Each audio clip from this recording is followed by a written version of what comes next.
আসিফ একদিন তার বন্ধুর সাথে জঙ্গলে ঘুরতে এসে একটি মৃত টিয়া পাখিকে দেখতে পায়, যে কিনা মাটির উপর শুকনো পাতার মাঝে মরে পড়েছিল। আর পাখিটির চারপাশটায় ঘুরোঘুরি করছিল এক ঝাঁক দুষ্ট বিড়াল। হয়তোবা তারাই এই টিয়া পাখিটিকে নির্মমভাবে হত্যা করেছে।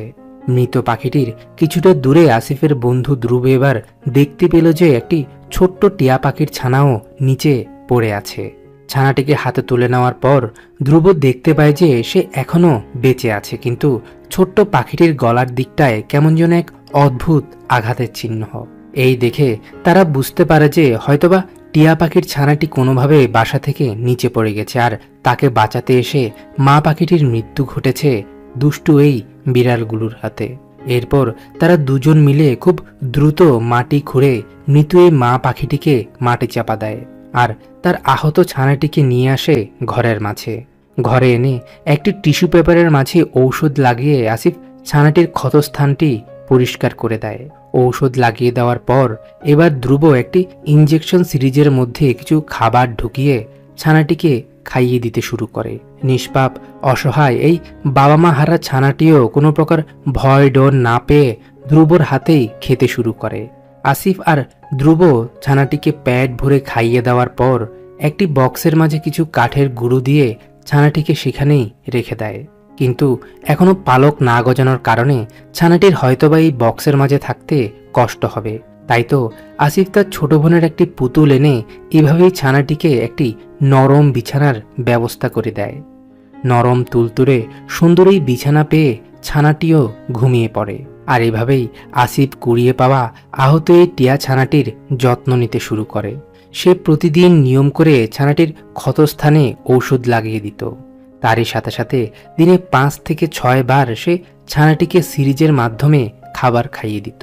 আসিফের আদর যত্ন আর ভালোবাসায় দিন কয়েকের মধ্যেই টিয়া ছানাটির ক্ষতস্থানটি এখন ভালো হয়ে গেছে। আসিফ কোথাও ঘুরতে গেলে সে টিয়া ছানাটিকেও তার সাথে করে নিয়ে যায়। মাত্র 8 থেকে 10 দিনের মধ্যে ছানাটি এখন বেশ বড় হয়েছে। আসিফ ভালোবেসে ছানাটির নাম দিয়েছে মিঠু। মিঠু আসিফের ঘরে থাকলেও আসিফের বন্ধু ধ্রুব, যে কিনা ছানাটিকে জঙ্গলের মাঝে কুড়িয়ে পেয়েছিল, সে প্রায় সময়ই মিঠুকে দেখতে আসত। মিঠুর বয়স যখন 16 থেকে 17 দিন, তখন তার শরীরে বেশ কিছু ছোট ছোট পালক গজিয়েছে। তারই সাথে সাথে লাল আর হলুদ রঙের মিশ্রণে অদ্ভুত সুন্দর হয়ে উঠেছে মিঠুর ঠোঁটটি। সেই ছোট থেকে যখন তার চোখ দুটো ঠিকঠাক মতো ফুটেনি, তখন থেকেই সে আসিফের সাথেই আছে। তাই তো অবুঝে টিয়া পাখির ছানাটি এখন আসিফকেই তার মা মনে করে। আসিফ যখন ছানাটিকে পেট ভরে খাবার খাইয়ে তার ঘরের মাঝে রেখে দেয়, তখন সে পুতুলকে জড়িয়ে ধরে এভাবেই ঘুমিয়ে পড়ে। শুধুই আসিফ নয়, এ কদিনে আসিফের ছোট বোনের সাথেও ধীরে ধীরে টিয়া পাখিটির বন্ধুত্ব গড়ে ওঠে। আসিফের অবর্তমানে সে এখন ছানাটির দেখভাল করে।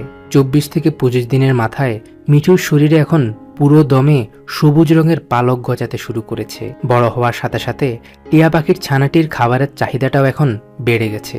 তাই তো তাকে এখন প্রতিদিন 8 থেকে 9 বার নিয়ম করে খাবার খাইয়ে দিতে হয়। মিঠুর বয়স এখন প্রায় 40 থেকে 45 দিন। সে এখন পুরোপুরি বড় হয়ে গেছে। তার এখন হয়তোবা ছোট্ট ওই পুতুলের ঘরের মাঝে থাকতে অসুবিধে হয়। তাই তো আসিফ মিঠুর জন্য কাচে ঘেরা সুন্দর এই ঘরটি তৈরি করে দিয়েছে। দিনের কিছুটা অংশ সেই ঘরের মাঝে থাকলেও বেশিরভাগ সময়টাই সে বাইরে ঘুরে বেড়ায়। মিঠুর বয়স এখন 5 থেকে 6 মাস। সে এখন পুরোপুরি প্রাপ্তবয়স্ক হয়ে উঠেছে। তাই তো আসিফ এখন পাখিটিকে কথা শেখানো শুরু করে। প্রায় 2 থেকে 3 মাসের অক্লান্ত পরিশ্রমের পর সে এখন ভালোই কথা বলতে পারে।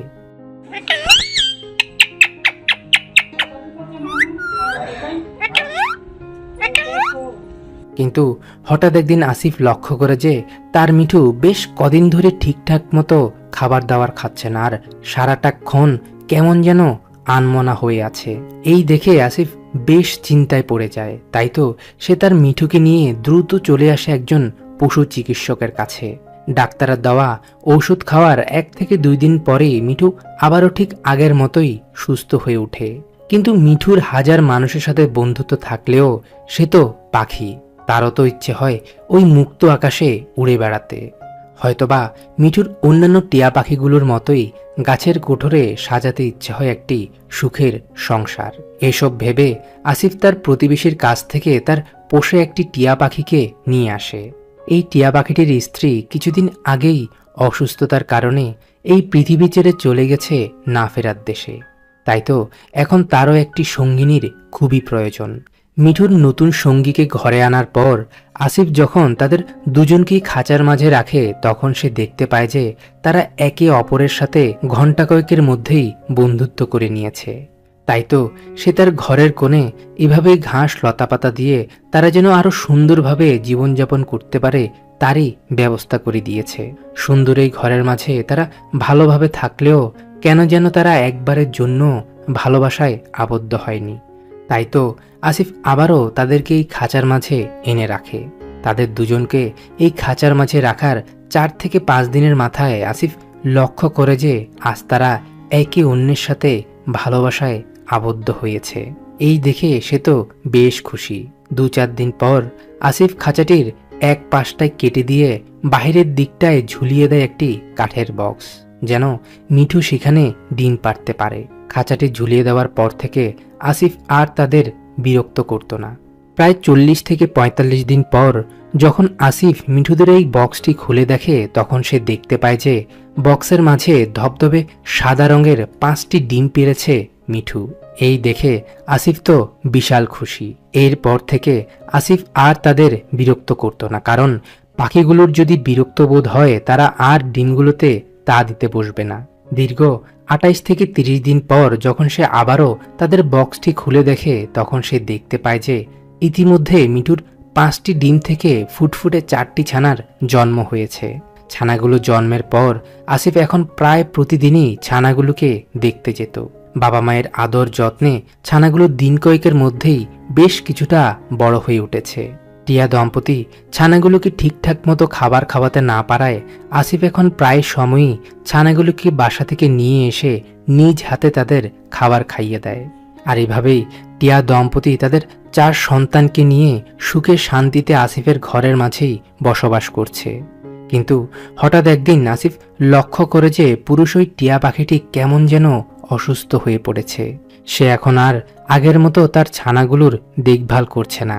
2-1 দিন পরেই আসিফ এবং তার পরিবারের অন্যান্য সদস্যরা কিছু বুঝে ওঠার আগেই পুরুষ টিয়া পাখিটি অনেক বেশি অসুস্থ হয়ে পড়ে মৃত্যুর কোলে ঢলে পড়ে। যা দেখে আসিফের পরিবারের প্রত্যেকটি সদস্যের মন খুবই খারাপ হয়ে যায়। স্বামীর মৃত্যুর পর যখন মিঠুকে খাঁচা থেকে নামিয়ে তার সামনে রাখা হয়, তখন সেও মন খারাপ করে এভাবেই দাঁড়িয়ে থাকে মৃত ওই পুরুষ পাখিটির পাশে। কিন্তু এখন তার কিছুই করার নেই। তাই তো মা পাখিটির সাথে সাথে এখন আসিফ আরও ভালোভাবে ছানাগুলোর দেখভাল করে যাচ্ছে।